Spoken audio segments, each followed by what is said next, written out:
At lumabas naman sa katawan ni Dewani ang kanyang kaluluwa at nagpunta sa paraisong tanging yumao lamang ang makakapunta.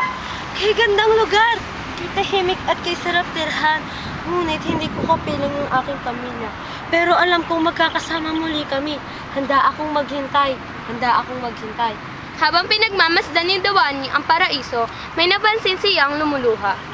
Ginoo, bakit ka umiyak? At paano mo nakikita ang mga nilalang sa mundo? Di mo ba ako kilala? Sa bagay, bago ka lang dito. Ako nga pala si Tongkong Langit, ang tagapaglikha ng lahat ng iyong nakikita. Ngunit hindi mo pa sinasagot ang aking tanong. Dahil nagdadalamhati ako sa aking asawa. Hindi pa kasi siya bumabalik. Tignan mo, nagkakaroon ng ulan kapag ako'y nagdadalamhati. Huwag kang mag-alala, makikita muli kayo.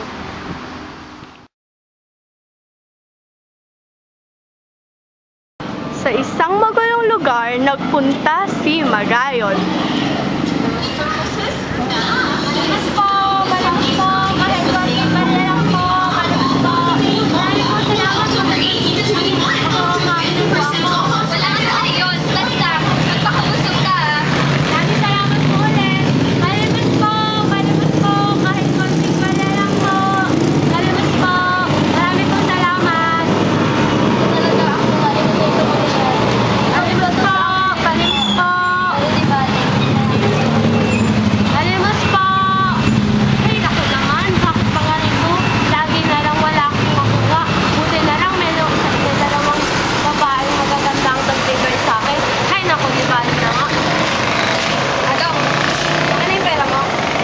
Ano ko?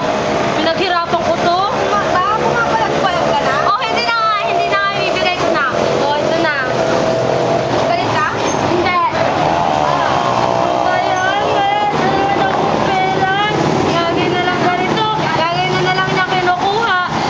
Kakainis, wala na naman akong makakain. Habang naglalakad pa uwi si Magayon, ay dumiretso muna siya sa lugar na madalas niyang puntahan.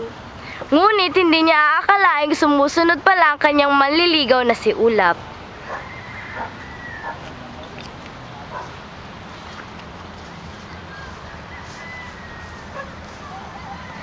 Nang biglang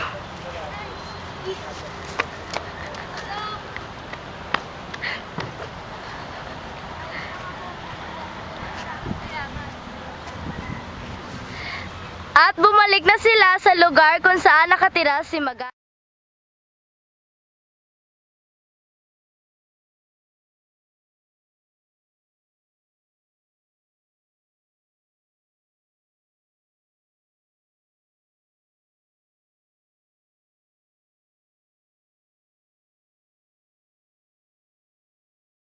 Nakarating na rin sa wakas si Magayon sa lugar kung saan nandoroon ang kanyang ina.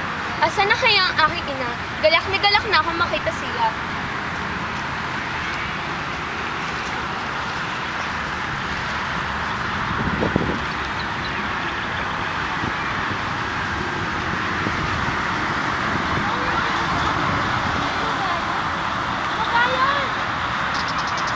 Putik sa paham. Kayo?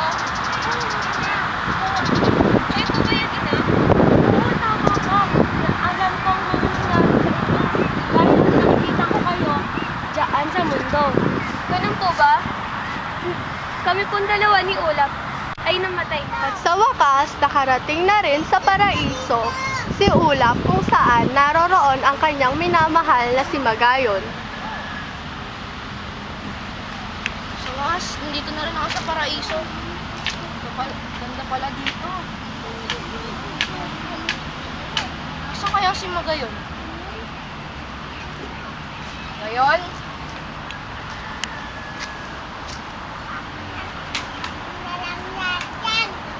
Ulap!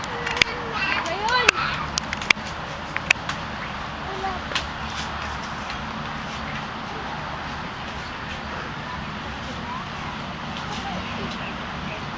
Tinitinda.